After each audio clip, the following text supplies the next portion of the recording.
관련돼서 수감되었다가 잠시 석방되었습니다. 그러나 다시 또 성폭력 문제와 연루되어서 범죄 수사를 받고 있다는 그런 내용을 보았습니다. 사실상 이단의 교주들은 대부분 다 이 성적인 죄악들과 많이 관련되어 있고 무리를 일으켜 왔습니다. 그러나 이런 성적인 문제는 단지 이단의 교주들만의 문제가 아닙니다. 한국교회 목회자들도 또 전 세계 목회자들도 결코 이 문제와 멀지 않습니다. 제가 신대원 시절 때 많은 선배 목사님들 오셔서 하시는 말씀 중에 공통적인 내용이 있습니다. 그것은 무엇인가 하면 목회자 그는 평생 세 가지를 조심해야 한다. 그런 내용이었습니다. 첫 번째는 바로 돈이었습니다. 두 번째는 그리고 명예입니다. 그리고 세 번째는 바로 이 성적인 유혹이라는 것입니다. 이 세 가지는 목회자뿐만 아니라 한국교회 모든 성도들도 예외가 아닌 그런 죄들입니다. 하지만 이 목회 길을 걸어가는 목사들에게는 사실상 더 주의해야 될 문제입니다. 마치 돌다리도 두드려서 확인하고 지나가야 하듯이 목회자들은 늘 돌다리를 두드리는 마음을 가지고 인생을 살아가야 되고 목회를 감당을 해야 합니다. 오래전 이야기죠. 한국교회에서 정말 청년 사역으로 큰 부흥을 이루었고 대형교회를 이루었던 목회자가 이 성적인 문제와 연관되어 있어서 정말 시끄러웠던 적이 있었습니다. 몇 년 전도 마찬가지입니다.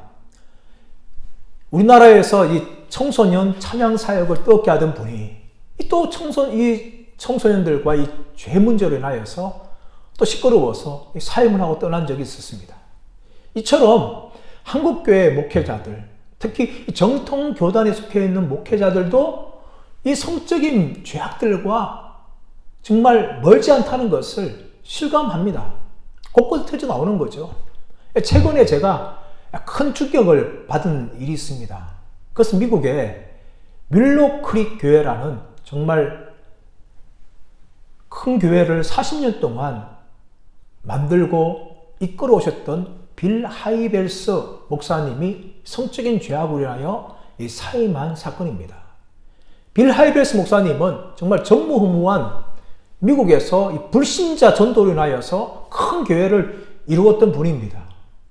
그분이 쓴 책마에도 한국교회에 많이 번역되어 있습니다. 너무 바빠서 기도합니다. 인생 경영, 리더십의 용기, 뭐 이런 책들은 거의 다 베스트셀러가 되었고 저도 그분이 쓴 책들마다 거의 다 읽고 있고 또 제 서재에 소장되어 있습니다. 더군다나 저는 2009년도에 광명기 부목사로서 미국 동부를 한 3주 정도 투어할 기회가 있었는데 윌로크릭 교회를 방문하였습니다. 그때 빌 하이벨스 목사님께서는 정말 바쁜 사역 가운데에서도 저희들을 너무나 따뜻하게 대해주었고 정말 모든 것들을 친절하게 설명을 보면서 참 저렇게 큰 교회 목사님이 겸손하시구나 라는 것을 그때 저는 알았습니다. 그분을 보았던 저는 그 소식을 들었기 때문에 얼마나 큰 충격을 받은지 모릅니다. 사랑하는 여러분, 정말 이런 모든 길들이 우리 인생에 걸어가야 될 험난한 유혹들입니다. 우리는 그분들의 넘어짐을 보면서 함부로 돌을 던져서는 안 됩니다. 우리도 그렇게 될 수 있다는 것을 우리는 잊지 말아야 됩니다. 그리고 그분들의 실수와 넘어짐을 우리의 반면교사로 삼아야 되고 더 나아가서 우리를 넘어뜨리고 하는 이런 죄의 공격과 맞서 싸워서 그 죄를 이길 수 있는 그런 사람들이 되어야 될 줄 믿습니다. 이런 점에서 요셉은 우리에게 정말 아름답고 훌륭한 모범을 우리에게 보여주고 있습니다. 요셉이 받았던 유혹은 정말 끈질긴 유혹이었고 강한 유혹이었습니다. 우리 지난주에 보디발의 아내가 요셉을 유혹하는 장면에 대해서 함께 나누었습니다. 왜 보디발의 아내는 요셉을 유혹하게 되었습니까? 그것은 요셉의 외모가 정말 빼어나고 아름다웠기 때문입니다. 이렇게 이중적으로 칭찬하는 것은 다윗도 아니고 압살롬도 아니고 사울도 아닙니다. 남자로서는 요셉만 이렇게 이중적으로 외모적으로 칭찬하는 것을 보여줍니다. 그만큼 이 요셉의 외모는 정말 뛰어났다는 것을 이야기합니다. 리차드 범브란트 목사님의 저 높은 곳을 향하여라는 책에 보시면 요셉에 관한 이야기가 나옵니다. 보디발의 아내가 많은 귀족 부인들을 초청합니다. 그리고 자신이 왜 요셉에게 빠지긴랑을 설명하기 위해서 그들에게 사과 하나씩을 주었습니다. 사과 하나씩을 주면서 칼을 주고 깎으라고 이야기합니다. 그때 요셉이 시중을 들기 위해서 들어옵니다. 그런데 그 모습을 보았던 이 기부인들이 사과 깎는 그 칼을 그만 자신의 손을 베고 만 것입니다. 요셉의 이 아름다운 모습을 보면서 이 모든 기부인들이 그만 넘어간 거죠. 그 모습을 본 이 보디발의 아내가 그들에게 말합니다. 당신들은 한 분만 보아도 저 요셉의 외모에 유혹되고 넘어가는데 나는 저 요셉을 매일 보니까 어떻게 내 마음이 불같이 타지 않겠느냐. 그렇게 그 기부인들에게 이야기합니다.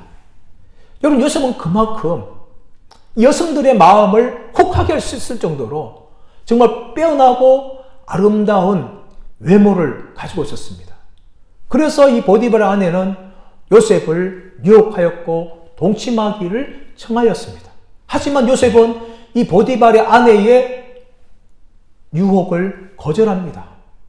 무엇보다 이 보디발과의 신뢰를 지키기 위해서, 그리고 한 가정을 깨뜨리지 않기 위해서, 더 나아가서는 하나님을 경외하기 때문에 내가 어찌 하나님 앞에서 이 큰 죄악을 행할 수 있겠습니까? 하면서 요셉은 거절을 합니다. 요셉은 유혹을 물리쳤습니다. 그러나 여러분, 유혹이란 한 번만 우리가 이긴다고 해서 우리를 떠나는 것은 결코 아닙니다. 오늘 본문인 10절 말씀 보시면 이 보디발의 아내가 날마다 요셉에게 청하는 내용이 나옵니다. 날마다는 것은 무엇입니까?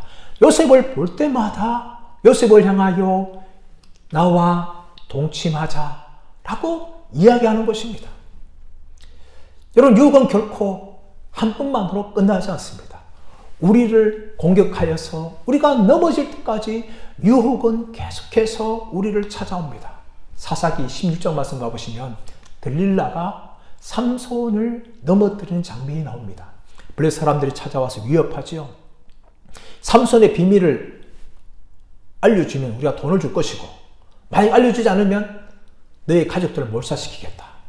들릴라는 이 말을 듣고 삼손의 비밀을 알아내려고 날마다 조릅니다. 그러자 삼손이 처음에 이야기합니다. 마르지 않은 새 활줄 7을 가지고 나를 묶으면 내가 힘을 써지 못할 것이다. 들릴라는 그렇게 하였습니다. 소리칩니다. 블레 사람들이 와서 삼손을 잡으려고 합니다. 그때 삼손은 우두둑 타 일어나서 그 블레 사람들 물리쳐버리죠. 두 번째로 또 조를 때에 삼손이 이야기합니다. 마르지 않은, 아무도 쓰지 않은 새 밧줄로 나를 묶으면 내가 힘을 쓰지 못할 것이다. 두 번째도 그렇게 합니다. 똑같이 삼손은 일어나서 블레 사람들을 물리칩니다. 그러자 세 번째로 또 조르미가 이야기하죠. 삼손은 말합니다. 내 머리 7물가닥을 배틀의 날실에 엮어서 짜면 내가 전혀 힘을 쓰지 못할 것이다. 들릴라는 똑같이 이렇게 합니다. 하지만 이번에도 삼손은 일어나서 블레 사람들을 물리쳐 버립니다. 그러자 들릴라가 어떻게 합니까? 이렇게 삼손에게 말합니다. 당신의 마음이 내게 없으면서 나를 어떻게 사랑할 수 있단 말이냐? 당신이 3번이나 나를 조롱해 넣고 어떻게 나를 사랑한단 말이냐? 나에게 비밀을 빨리 이야기하라. 그렇게 이 들릴라가 날마다 삼손을 재촉하였습니다. 그러자 삼손이 그 번민을 이기지 못하여서 들릴라에게 사실을 말해버립니다. 자신의 머리털 7가닥을 밀게 되어지면 나는 아무도 힘을 쓰지 못할 것이다. 들릴라는 진짜 삼손이 비밀을 말한 줄 알고 블레 사람들이 요청하여서 그들을 부릅니다. 삼손 이전처럼 일어나서 힘을 발휘하려 하였지만 이미 자신의 몸에 힘이 다 사라진 것을 그제서야 알게 되었습니다. 삼손은 체포되었고 눈이 뽑히고 블레 사람들의 조롱거리가 되고 말았습니다. 여러분, 들릴라는 결코 한 번, 두 번, 세 번만으로 끝나지 않았습니다. 날마다 삼손을 재촉하였습니다. 삼손이 진실을 말할 때까지, 비밀을 말할 때까지 재촉하니까 그만 삼손은 자신의 비밀을 들릴라에게 말하고 말았습니다. 여러분, 마귀가 예수님을 유혹할 때에, 시험할 때에 한 번만 시험했습니까? 아닙니다. 3번이나 예수님을 시험하였습니다. 그리고 그 실패가 끝이 나자 마귀는 물러갔습니다. 그래서 끝났을까요? 아닙니다. 종교지대를 통하여서, 서기관들을 통하여서, 바리새인들을 통하여서 계속해서 예수님을 시험합니다. 여러분, 이것이 이 마귀의 모습입니다.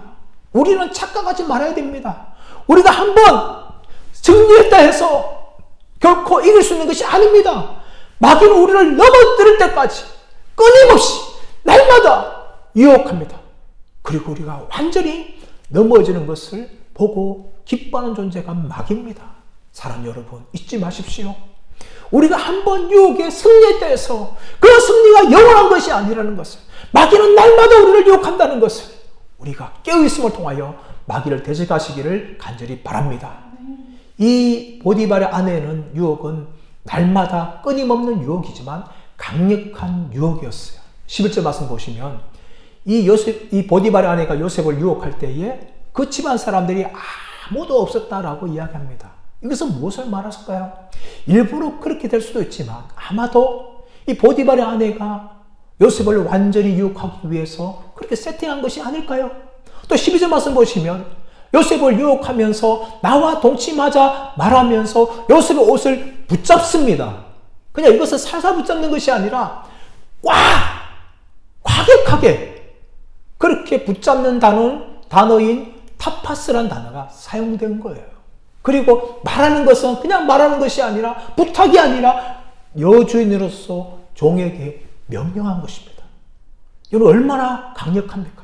죄를 지을 수 있는 모든 환경이 다 조성되었습니다. 아무도 없습니다. 아무도 안 봅니다. 아무도 모릅니다. 그런 상황에서 여주인이 강하게 요셉에게 명령할 때에 얼마든지 넘어질 수 있는 상황입니다. 저와 여러분들은 어떻게 되었을까요? 이제는 더 이상 내가 거부할 수 없겠구나. 아무도 본 사람이 없으니까 내가 한 번만 이 여인과 동침하게 되어지면 더 이상 괴롭힘 당하지 않을 것이다. 여러 가지의 우리의 마음 생각들이 일어나지 않겠습니까? 그러나 요셉은 그 자리를 벗어나고 죄를 짓지 않습니다. 사랑하는 여러분, 요셉이 거절하는 모습을 우리에게 보여주는데 요셉은 어떻게 대처했을까요? 10절 말씀 보시면 요셉은 이 보디발의 아내의 말을 듣지 않았다 라고 이야기합니다. 여러분, 죄는요 처음부터 듣지 말아야 돼요. 우리의 마음에 이 죄에 대한 유혹이 찾아올 때에 여러분 귀를 기울이면 안 됩니다. 처음부터 싹을 잘라야 돼요. 처음부터 싹을 자르지 않으면 그 생각들을 계속해서 듣게 되어지고 우리는 행동으로 나아가게 되는 겁니다. 여러분, 그리스 신화에 이 사이렌이란 신이 있습니다. 이 호모의 오디세우스의 서사시에 나오는 이야기인데요. 이 사이렌 신은 반은 동물이고 몸의 반은 여성입니다. 근데 노래를 너무나 잘 불렀어요. 에게의 어느 샘에 있으면서 아름다운 노래를 부릅니다. 그러면 그곳을 지나가는 이 배에 탄 사람들의 마음이 동요되어지는 거예요. 너무나 매혹적인 아름다운 소리가 들리기 때문에 배는 그쪽으로 옮깁니다. 그러다가 암초를 만나서 파손하고 모든 배의 선원들은 죽는 거예요. 어느 날 오디세우스도 그곳을 지나가게 되었습니다. 아름답고 매혹적인 노래소리가 들려요. 선원들은 길을 혹하고 그쪽으로 옮기려고 하는데 오디세우스는 명령을 합니다. 모두 다 길을 막아라! 그렇게 길을 딱 막고 그것을 안전하게 지나갔다는 그런 이야기가 나옵니다. 여러분, 우리의 마음속에 이 죄에 대한 유혹은 얼마나 달콤한지 모릅니다. 우리가 그것을 귀를 기울이기만 하면은 우리도 얼마든지 넘어질 수가 있는 거예요. 한 번 들릴 때에 여러분, 우리는 더 이상 그 귀를 기울이지 말아야 됩니다. 마르틴 루터가 이렇게 말하였습니다. 새가 우리 머리로 지나가는 것은 아무도 막을 수가 없다. 그러나 새가 우리의 머리에 둥지를 털려고 할 때에 그것을 막도록 하여라. 그렇게 우리에게 가르칩니다. 여러분, 유혹은 우리에게 늘 찾아옵니다. 그러나 그 유혹에 귀를 기울이지 않고 첫부터 싹을 자를 때에 우리는 유혹을 이길 수가 있는 거죠. 요셉은 이 보디발의 아내의 말을 듣지 않았습니다. 그리고 더 나아가서 어떻게 했습니까? 함께 있지도 아니했다라고 이야기합니다. 함께 있는다는 것은요, 옆에 눕는 것을 말합니다. 동침하려면 함께 누워야 되지 않습니까? 요셉은 함께 있지도 않았다. 동침하려고 옆에 눕지도 않았다는 것이죠. 여러분, 이것은 우리에게 금묵자 흙을 떠올리게 합니다. 여러분, 뭐 가까이 있으면 몸이 더러워지는 거죠. 까마귀 노는 곳에 백로가 가면 안 되는 거죠. 시편 2편에도 말하고 있지 않습니까? 복 있는 사람은 죄인의 길을 따르지 않으며 5만 원짜리 잔치자리에 앉지 않는다고. 여러분, 그 길에 들어서기만 하면요, 죄를 짓게 되어 있는 거예요. 그래서 죄 짓는 장소에 우리는 가지도 말아야 됩니다. 함께 있지도 말아야 됩니다. 죄 짓는 장소 함께 있다 보면 우리는 그렇게 넘어질 수밖에 없는 거죠. 더 나아가서 요셉 어떻게 하였습니까? 보디발의 아내가 요셉의 옷을 붙잡고 나와 동침하자 명령할 때에 그 옷을 그 여인의 손에 버려두고 그 자리를 떠났다. 밖으로 나갔다. 이야기합니다. 13절에서 이 여자의 말로는 어떻게 표현합니까? 도망하였다. 이렇게 표현하죠. 여러분, 이 도망하였다는 히브리 단어가 누스란 단어입니다. 누스. 이 누스란 단어는 전쟁에서 지금 패배하고 있어요. 적들로부터 자신의 목숨을 구하기 위해서 그 전쟁터를 용감하게 쏜살같이 도망가는 걸 말합니다. 죽기 살기로 피하는 것을 말해요, 여러분. 요셉은요, 죄 짓는 자리에 함께 있을 뿐만 아니라, 함께 있지 않을 뿐만 아니라 그 자리를 피하기 위해서 도망갔다는 거예요, 여러분. 이것이 죄를 이길 수 있는 방법입니다, 여러분.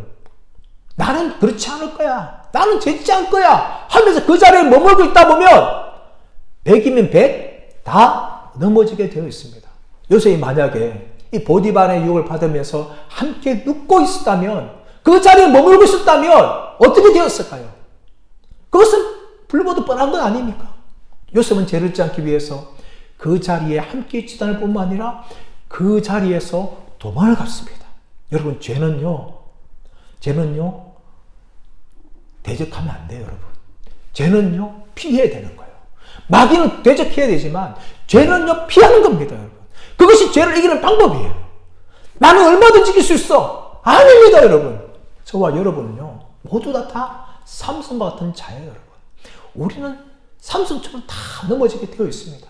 요셉은요 함께 있지도 아니하고 그 자리를 도망갔다는 것입니다. 사람 여러분, 죄 짓는 장소에서 피하십시오. 도망가십시오. 또 가지도 마십시오. 듣지도 마십시오. 이것이 바로 요셉이 죄를 이기는 방법이었습니다. 근데 여러분, 이렇게 요셉은 하나님을 경외함으로 죄를 피하여 도망갔지만 그에게 찾아온 시련은 아주 혹독하였습니다. 이제 보디발의 아내는 태도가 달라졌습니다. 그제는 요셉을 좋아하고 요셉을 가까이 하고 요셉에도 잘 보이려 노력했을 것이고 또 요셉과 함께 있기를 원하였습니다. 이제 자신의 모든 계획이 실패하자 이 여인은 요셉을 모함하려고 모든 증거를 조작하고 사람들에게 요셉이 자신을 성폭행을 하려고 했다 하면서 모든 말들을 이야기합니다. 14절 15절 말씀 보시면 그 집 사람들을 향하여서 말하는데 요셉을 지칭한 단어가 나오죠. 그것은 무엇인가 하면 히브리 사람이라는 겁니다. 히브리 사람이, 이방 사람이 자신들의 총무가 되어서 우리를 지금까지 모욕하였도다, 희롱하였도다 이야기하고 더 나아가서는 그 히브리 사람이, 애굽 사람인 나를, 또 여주인을 겁탈하려고 하였다. 이렇게 사람들에게 이야기하는 거죠, 여러분. 완전히 증거를 조작합니다. 완전히 그리고 거짓말을 통해서 요셉에게 완전히 죄를 덮어 씌웁니다. 그렇다면 그 사람들이 이 여인의 말을 들을 수 있는 거죠. 더 나아가서 16절, 18절에서는 이제 보디발에게 말을 하는 거죠. 이 여인은 요셉이 입었던 옷을 자기 옆에 그대로 잘 두었습니다. 이것은 무엇을 말할까요? 바로 요셉이 자신을 겁탈하러 데려왔다는 증거로 지금 보여주고 있는 겁니다. 만약 흐트러졌다면은 이게 문제가 생기지만 이렇게 잘 이렇게 두었다면 요셉이 자신의 아내를 겁탈하기 위해서 이 옷을 벗어 두었구나 이렇게 생각하게 하는 겁니다. 더 나아가서 이 보디발을 향하여서 이 여인은 보디발에게 책임을 전가합니다. 당신이 우리에게 데려온 히브리 종이라고 이야기합니다. 지금까지 누가 이 모든 결과를 있게 하였습니까? 이 사건을 누가 만들었습니까? 보디발의 아내였습니다. 보디발은 아무런 책임이 없어요. 그런데 이 모든 되어진 일에 대해서 주인이었던 보디발에게 책임을 전가합니다. 여러분, 이런 모습은 우리가 어디서 많이 봤을까요? 창세기 3장 말씀 가보시면 선악을 알게 하는 나무의 실과를 먹은 아담과 하와에게 하나님이 책임을 묻습니다. 그때 아담이 어떻게 합니까? 하나님이 나에게 주셔서 나와 함께한 저 여자가 선악을 알게 한 나무의 실과를 주었으므로 내가 먹었나이다. 아담은 결코 자신의 책임이라고 말하지 않습니다. 내가 하나님의 말씀에 불순종하였습니다. 말하지 않습니다. 자신의 죄를 누구에게 돌립니까? 하나님에게 전가시킵니다. 너무나 뻔뻔스러운 것 아닙니까? 하나님이 나에게 주시지 않았다면 나는 이런 일을 하지도 않았을 것입니다. 그러나 하나님이 주신 그 여자 때문에 내가 이렇게 행동을 한 겁니다. 하면서 하나님께 책임을 전가하죠. 그렇다면 하와는 어떻게 합니까? 자신의 죄에 대해서 자신이 잘못에 말합니까? 아닙니다, 여러분. 뱀이 나를 꿰었으므로 내가 먹었나이다. 이렇게 뱀에게 책임을 전가하죠. 오늘날 저와 여러분은 모두가 다 아담과 하와의 후손들입니다. 우리는 죄를 지을 때마다 우리의 죄에 대한 변명거리들 얼마나 하나 앞에 많은 것을 이야기하고 있는지 모릅니다. 심지어 더 나아가서는 하나님께 우리의 죄에 대한 책임을 전가시킬 때도 있습니다. 여러분, 이것이 저와 여러분의 모습입니다. 그리고 여러분, 이 모습을 보았던 여러분 보디발의 반응이 뭡니까? 보디발의 반응이 19절 말씀 보면 나오는데, 이 모든 걸 다 듣고 보디발은 심히 노하였다 라고 이야기합니다. 심히 노하였다. 이것을 정확하게 이야기하면 보디발의 코가 빨갛게 되었다. 보디발의 코가 태워졌다. 이런 의미를 가지고 있습니다. 우리가 화를 낼 때 우리는 얼굴이 붉어지지 않습니까? 특히 코 부분이 빨개집니다. 여러분, 보디발은 이렇게 화가 났어요. 분노했어요. 근데 성경은 누구에게 분노했는지에 대해서 정확하게 말하고 있지 않습니다. 요셉에게 분노한 건지, 아니면 지금 거짓말하고 있는 보디발의 아내에 대해서 분노한 건지는 정확하게 말하고 있지 않지만, 일반적으로 보았을 때 우리는 요셉에게 향한 것이라고 볼 수가 있습니다.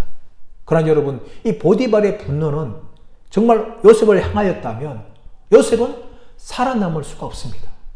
보통 우리가 일반적으로 사회에 사건 발생할 때에 남편이 자신의 아내와 이 동침하거나 이 성관계를 가지고 있는 다른 남자를 향해서 분노할 때 어떻게 합니까? 가만히 있습니까? 그런 사람은 아무도 없어요, 여러분. 아무리 힘없는 사람이라 할지라도 온갖 분노를 내면서 그 남자에 대해서 무슨 행동을 했을 것입니다. 여러분, 그렇다면 이 남편인 보디발도 마찬가지입니다. 자신의 아내가 다른 남자와 바람이 났는데 어떻게 이 보디발이 가만히 있겠어요? 사건이 어쨌든지 간에, 진실은 무엇이든지 간에 결과는 바람 났다면은 여러분, 그것은 이 보디발에서 참을 수 없는 것입니다. 잠언서 6장 34절 35절 말씀 보시면, 한 남자가 투기로 분노할 때에 어떤 보상도 받지 아니하며 아주 많은 선물을 준다 할지라도 듣지 않을 것이다. 이렇게 말합니다. 이게 남자의 정상이에요, 여러분. 근데 만약에 이 히브리 종이었던 요셉이 이 보디발 아내를 겁탈하려 했다면, 당연히 남편인 보디발은 엄청난 분노로 대해되죠. 특히 여러분, 이 요셉을 향하여서 보디발 아내가 무슨 단어를 사용하고 있습니까? 히브리 종이라는 단어를 사용하는 거예요. 그 당시에 종이는요, 그냥 짐승과 같은 재산의 종류였어요. 얼마든 주인이 마음대로 할 수 있는 거예요. 특히 자신의 아내와 이 문제가 생겼다면 당장 죽여야죠, 여러분. 그런데 여러분, 보디발이 어떻게 합니까? 보디발이 죽이지 않습니다. 대신에 왕의 감옥에 가둡니다. 이것은 보디발이 요셉이 범죄한 것이라고 믿지 않았다는 것을 보여주는 것입니다. 이 자신의 아내가 어떠한 사람인지는 이 보디발도 어느 정도 알고 있었을 것이에요. 그렇기 때문에 이 자신의 아내의 말에 대해서 100% 신뢰하지 않은 것입니다. 그리고 더 나아가서 이 감옥의 넣음을 통하여서 이 사건의 진상을 조사할 수 있는, 정말 지금까지 요셉에 대해서 믿었고 신뢰했는데 어떻게 요셉이 이런 죄를 범할 수 있을까 하는 것에 대한 이 사건의 진상을 조사할 수 있는 시간을 벌게 된 것입니다. 이유 어떻든 간에 요셉은 이 감옥에 들어갔습니다. 이 왕의 제수를 가두는 옥이라고 이야기하고 있는데 히브리어로는 베이트 소하르라는 단어인데, 이것은 감옥이라는 의미도 있지만 요새라는 의미도 있어요. 그걸 볼 때에 이 감옥은 정말 단순한 감옥이 아니라 아무도 빠져나갈 수 없는 요새 안에 있는 감옥이라는 걸 볼 수 있습니다. 요셉은 형들의 미움에 받아서 구덩이에 빠졌습니다. 그러나 그 구덩이는 형들에 의해서 이스마엘 상인들에게 팔려나서 살아난 곳이에요. 그러나 이 요새는요, 아무도 그 요새에서 빠져나올 수 없는 그런 철통방어의 요새입니다. 이제 요셉은 이 감옥에서 완전히 끝이 날 상황이에요. 이쯤 되면요, 요셉의 마음속에 어떤 생각이 들까요? 아마 온갖 생각이 들지 않겠습니까? 지금까지 자기는 하나님을 의지하고 또 주인인 보디발에서 신뢰를 지키고 가정을 지키고 하나님을 경외함으로 죄를 범하지 않았는데 어떻게 나에게 이런 일이 발생할 수 있을까 하면서 하나님을 향하여서 원망하거나 한탄하거나 하나님에 대해서 불신앙적으로 반응할 수 있지 않을까요? 얼마든지 그럴 수 있는 거예요, 여러분. 사실 요셉이 구덩이에 빠지게 된 것은 요셉이 자신의 꿈을 그냥 경솔하게 형들에게 이야기하여서 형들의 믿음을 더욱더 촉발시킨 것이 있습니다. 어느 정도 요셉의 잘못이 있는 거예요. 그러나 이 감옥에 갇힌 것은 요셉은 조금도 잘못한 것이 없었습니다. 계속해서 이 보디발의 아내의 유혹을 피하였고 도망갔고 또 하나님을 경외하였고 또 보디발의 신뢰를 깨뜨리지 않기 위해서 노력한 것뿐입니다. 그러나 억울하게도 여러분, 요셉은 감옥에 갇히고 말았습니다. 여러분, 그러나 이 감옥의 갇힘을 통하여서 하나님께서는 아브라함에게 하신 약속을 하나님이 이루어 가고 있는 것을 우리가 볼 수 있습니다. 하나님께서 아브라함에게 내가 너의 자손을 바다의 모래와 바다의 별들과 또 모래처럼 만들어주겠다. 그렇게 약속하셨고 이 가나안 땅을 내게 주리라. 이렇게 말씀하셨어요. 여러분, 그 약속을 이루기 위해서 하나님께서는 요셉을 감옥에 넣으신 것입니다. 그것도 왕의 제수를 가두는 감옥입니다. 일반 감옥에 갇혔다면 여러분, 요셉의 스토리는 뒤에는 완전히 달라집니다. 그러나 보디발은 일반 감옥에 가둔 것이 아니라 왕의 제수들을 가두는 감옥에 가두었습니다. 그럼을 통하여 요셉은 그곳에서 누굴 만날까요? 이제 40장 이후로 나오는 떡 굽는 관장과 술 맡은 관장을 만납니다. 그들의 꿈을 들어줍니다. 그리고 해석을 해줍니다.